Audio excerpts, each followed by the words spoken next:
Welcome to Shri Shri food. આજે આપણે બનાવીશું ચણા મેથી કેરીનું ખાટું અથાણું। આ અથાણું બનાવવું ખૂબ જ ઈઝી છે અને તે સ્વાદમાં ખૂબ જ સરસ બને છે। તો ચાલો ચણા મેથી કેરીનું અથાણું બનાવવાની શરૂઆત કરીએ। તો તેના માટે 1 કિલો કાચી કેરી લીધેલી છે। કેરી આ રીતે એકદમ કાચી હોય એવી જ લેવાની છે। તો 1 કિલો કેરી લીધેલી છે। તેની સામે ચણા અને મેથી બંનેથી 150 ગ્રામ લીધેલું છે। પહેલા આપણે કેરીને છાલ નીકાળીને તૈયાર કરી લઈએ। આ રીતે કેરી એકદમ કાચી જ લેવાની છે। તો આપણે આ એક કેરીની છાલ નીકાળી તૈયાર કરી લીધેલી છે। આ જ રીતે આપણે બધી જ કેરીની છાલ નીકાળી લઈશું।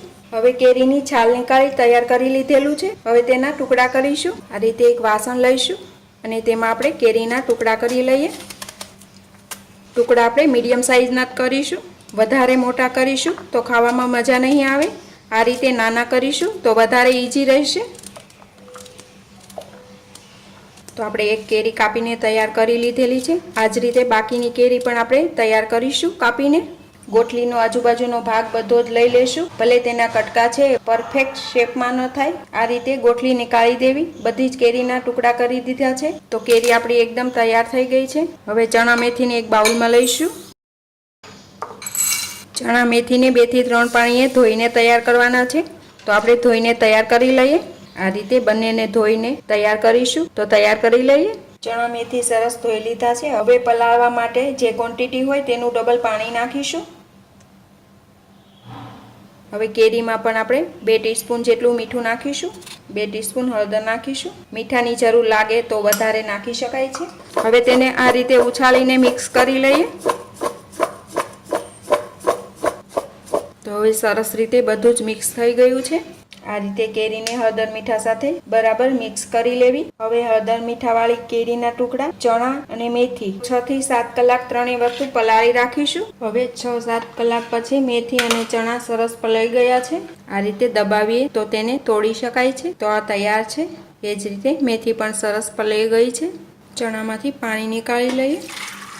ચણાને આપણે એક મોટા વાસણમાં નાખીશું। એ જ રીતે મેથીમાંથી પણ પાણી નીકાળી દઈએ। મેથીને પણ આપણે ચણા સાથે જ નાખીશું। ચણા મેથી એકદમ સરસ ફૂલીને તૈયાર થઈ ગયા છે। હવે આ બંને સરસ મિક્સ કરી દીધેલા છે। સાઈડ પર મૂકીશું। હવે કાચી કેરી જોઈશું। આ ત્રણેય સાથે જ પલાળ્યા હતા। કાચી કેરીમાં પણ મીઠું હળદર નાખેલું, તે મીઠા હળદરનું પાણી પણ થઈ ગયું છે અને તેને વચ્ચે વચ્ચે 2 થી 3 વાર ઉછાળી લીધેલી છે। તો તમે જોઈ શકશો બધી જ કટકી એકદમ સરસ રીતે હળદર મીઠું ચડીને તૈયાર થઈ ગઈ છે। હવે તેમાંથી પણ ખાટું પાણી નીકાળી લઈશું। કેરીનું ખાટું પાણી ન હોય તો તમે આ રીતે મીઠું અને હળદર પણ નાખી શકો છો। મિક્સ કરી લઈએ। પણ કેરીનું હળદર મીઠાવાળું પાણીનો ટેસ્ટ વધારે સારો આવે છે ચણા મેથીમાં। ન હોય તો આ રીતે હળદર મીઠું એડ કરી શકાય છે। ફરી આપણે ચણા મેથીને 5 થી 6 કલાક માટે આ રીતે કેરીના પાણીમાં રાખી મૂકીશું। તો તેને આપણે સાઈડ પર કરી દઈએ। ત્યાં સુધીમાં હળદર મીઠાવાળી કેરીના ટુકડા છે તે કોટનના કપડા પર સૂકવીશું। તેમાં કેરીના ટુકડા ફેલાવી દઈએ। બધા જ ટુકડા એકબીજાથી અલગ રહે તે ખાસ ધ્યાન રાખવાનું છે।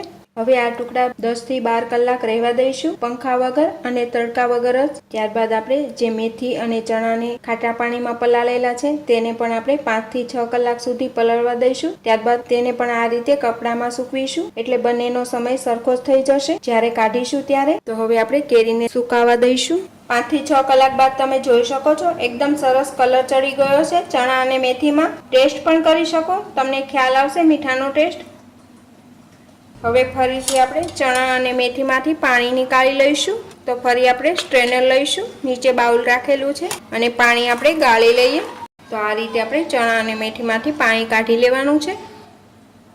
ફરી આપણે ચણા અને મેથી સૂકવવા માટે કોટનનું કપડું લઈશું। કપડા ઉપર ચણા અને મેથી નાખીશું। તો ચણા મેથીને પણ આપણે આ રીતે એકદમ છૂટા છૂટા કરીને સૂકવવા માટે મૂકી દઈશું। એકદમ સરસ કોરા થવા જોઈએ, તેમાં પાણીની ભીનાશ કમ્પ્લીટલી નીકળી જવી જોઈએ। તેને પણ એકદમ છૂટા છૂટા રાખીને સૂકવીશું। તો હવે કેરીને પણ 5 થી 6 કલાક સૂકવી એને થઈ ગઈ છે। તો આ રીતે થોડી કોરી પણ થઈ ગઈ છે। તો અહીંયા કેરીને પણ 5 થી 6 કલાક થઈ ગયા છે। હવે બંને વસ્તુ આ જ રીતે 5 થી 6 કલાક રહેવા દઈશું, પંખા વગર અને તડકા વગર। કેરી છે એ ઓલમોસ્ટ સુકવવા જેવી થઈ ગઈ છે, આમાં એકદમ ડ્રાયનેસ આવવા માંડી છે, તો ભીનાશ હોય તે ધીમે ધીમે ઓલમોસ્ટ ઓછી થવા લાગી છે। ચણા મેથીમાં કે હાથ ફેરવતા રહીશું જેથી તેમાં પાણીનો ભાગ હોય તે કમ્પ્લીટલી દૂર થઈ જાય, કારણ કે આ અથાણું 12 માસ રાખવાનું હોય છે। હવે ફરી આપણે બંનેને 5 થી 6 કલાક માટે ફરી સુકવવા દઈશું અને 2 કલાકે આ રીતે મેથીમાં હાથ પણ ફેરવતા રહીશું જેથી સરસ કોરી થઈ જાય। તો હવે 5 થી 6 કલાક માટે રહેવા દઈએ। તો આ રીતે આપણે 2 થી 3 વાર ચણા મેથીમાં હાથ ફેરવીને સૂકવી લીધેલી છે। તો ચણા મેથી સરસ સુકાઈ ગયા છે, ભેજ છે તે કમ્પ્લીટલી જતો રહ્યો છે, એકદમ સરસ કોરા થઈ ગયા છે। સાથે કેરીના ટુકડા છે તે પણ કોરા થઈ ગયા છે। તો કેરીના ટુકડાને 12 કલાક કરતાં પણ વધારે સમય લાગ્યો છે અને ચણા મેથીને 6 થી 7 કલાક સુકવવામાં ટાઈમ લાગ્યો છે। હવે તેને ભેગું કરી લઈશું। તો આ રીતે આપણે કેરી અને એ જ રીતે આપણે ચણા મેથીને પણ ભેગા કરી લઈશું। એક વાસણ લઈશું, તેની અંદર આપણે મેથી નાખીશું, તેની ઉપર કેરીના ટુકડા પણ નાખીશું। આ રીતે આપણે તપેલીમાં ભેગું જ કરી લઈશું બધું। હવે આપણે ખાટી કેરી અથાણા સંભાર લીધેલો છે, આ સંભાર આપણે 200 ગ્રામ નાખીશું। 1 કિલો કેરી સામે 200 ગ્રામ ખાટી કેરી સંભાર નાખીશું। એક મોટા વાસણમાં બધી જ વસ્તુ મિક્સ કરીશું। હવે આની અંદર આપણે આચાર મસાલો પણ એડ કરીશું, જે રીતે તીખાશ પસંદ હોય એ રીતે મસાલો વધઘટ કરી શકો। બધું મિક્સ કરી લઈએ। આની અંદર તમે 250 ગ્રામ આચાર મસાલો પણ લઈ શકો, અત્યારે હું 200 ગ્રામ લઈ રહી છું। હવે આ બધું સરસ મિક્સ થઈ ગયું છે।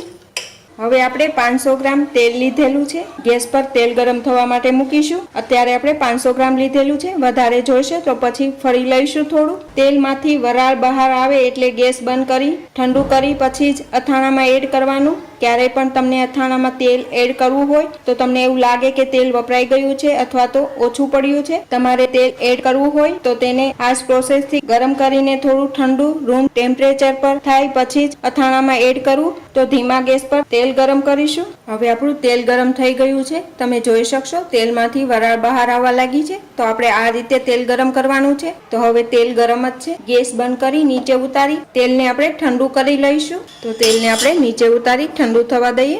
તેલ હવે આપણું એકદમ સરસ રીતે ઠંડુ થઈ ગયું છે, તેને ચણા મેથી કેરી અને આચાર મસાલા સાથે એડ કરીશું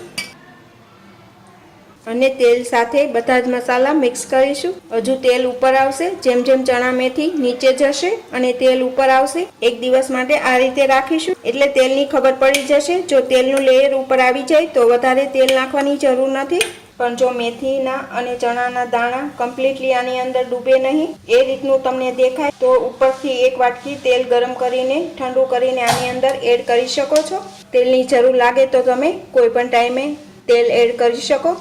અથાણું તેલ સાથે મિક્સ થતા ઓછામાં ઓછા 5 થી 7 દિવસ થાય છે। આને તમે અત્યારે જ ખાઈ શકો, પણ વધુ સ્વાદ સરસ ટેસ્ટ અઠવાડિયા પછી જ આવશે। હવે આપણે આ જ રીતે તપેલામાં 6 થી 7 કલાક માટે રહેવા દઈશું, અથવા તો એક દિવસ માટે પણ રાખી શકાય। ત્યારબાદ તેને બરણીમાં ભરીશું જેથી આપણને તેલનો અંદાજો આવશે, કેમ કે આ અથાણું છે એ આપણે 12 માસ સાચવવાનું હોય છે, એટલે કમ્પ્લીટલી બધી જ વસ્તુ તેલમાં ડૂબે એટલું આપણે રાખવાનું હોય, તો જ તેને આખું વર્ષ સચવાય, નહીં તો તેની ઉપર ફૂગ લાગવા લાગે છે। તો હવે આપણે 8 થી 10 કલાક માટે ઢાંકીને રહેવા દઈશું। હવે આપણે 8 થી 10 કલાક બાદ જોઈ લઈએ જો તેલનું લેયર છે તે ઉપર આવી ગયું છે। જો તેલનું લેયર ઉપર આવી જાય તો વધારે તેલ નાખવાની જરૂર નથી। હવે આપણું અથાણું તેલ સાથે સરસ મિક્સ થઈ ગયું છે, તો તમે જોઈ શકશો એકદમ સરસ રીતે અથાણું તૈયાર છે। આ રીતે અથાણું તૈયાર થઈ જાય ત્યારબાદ તેને આપણે બરણીમાં ભરી લેવું। આ રીતે આપણે અથાણું બરણીમાં ભરી લીધેલું છે। હવે ફરીથી ઉપર તેલ રેડીશું। આ રીતે ઉપર રહે એટલું તેલ નાખવાનું છે, વધારે નહીં નાખીએ। ટોટલ આપણે 500 ગ્રામ જેટલું તેલ યુઝ કરેલું છે। આ ચણાનું અથાણું રોટલી ભાખરી કે ખીચડી સાથે ખાઈ શકાય છે અને બહુ જ સરસ ટેસ્ટી લાગે છે। તો આ રીતે મારી ચેનલ પર અલગ અલગ અથાણાની રેસીપી મૂકેલી છે, જેમાં ગુંદાનું અથાણું, પંજાબી અથાણું, લસણનું અથાણું, તડકા છાયાની કટકી કેરીનું અથાણું અને તડકા છાયાનો ગળ્યો ચૂંદો, દાબડા કાચી કેરીનું અથાણું, લીંબુનું અથાણું, મરચાંનું અથાણું, ભરેલા મરચાંનું અથાણું, ખજૂરનું અથાણું, આ રીતે ઘણા જ અલગ અલગ પ્રકારના અથાણા મારી ચેનલ પર આપેલા જ છે। અથાણા બનાવવાનો મસાલો પણ મારી ચેનલ પર આપેલો જ છે, તો આ બધી રેસીપી ત્યાંથી તમે જોઈ શકો છો. તો આજના અથાણાની રેસીપી પણ તમને પસંદ આવી હશે. અથાણું બનાવવામાં થોડું ધ્યાન રાખશો તો તમારું અથાણું સરસ બનશે અને લાંબો સમય સાચવી પણ શકાય છે. તેમજ અથાણામાં જે મેથી, ચણા અને કેરી પલાળ્યા હોય ત્યારબાદ આપણે તેને સૂકવીએ ત્યારે તેનો પ્રોપર ભેજ હોય તે જતો રહેવો જોઈએ અને તેલ ગરમ કરીએ તે બરાબર ગરમ કરી તેને ઠંડુ કરીને એડ કરવું. આ રીતે બરાબર ધ્યાન રાખીને બનાવશો તો તમારું અથાણું પણ લાંબો સમય સુધી સાચવી શકશો. તો તમે પણ આ ચણા, મેથી અને કાચી કેરીનું અથાણું જરૂરથી બનાવજો. અને તમને આજની રેસીપી પસંદ આવી હોય તો મારા વિડીયોને લાઈક કરજો, તમારા ગ્રુપમાં શેર કરજો અને મારી ચેનલને સબસ્ક્રાઈબ જરૂરથી કરજો. તો ફરી મળીશું એક નવી રેસીપી સાથે.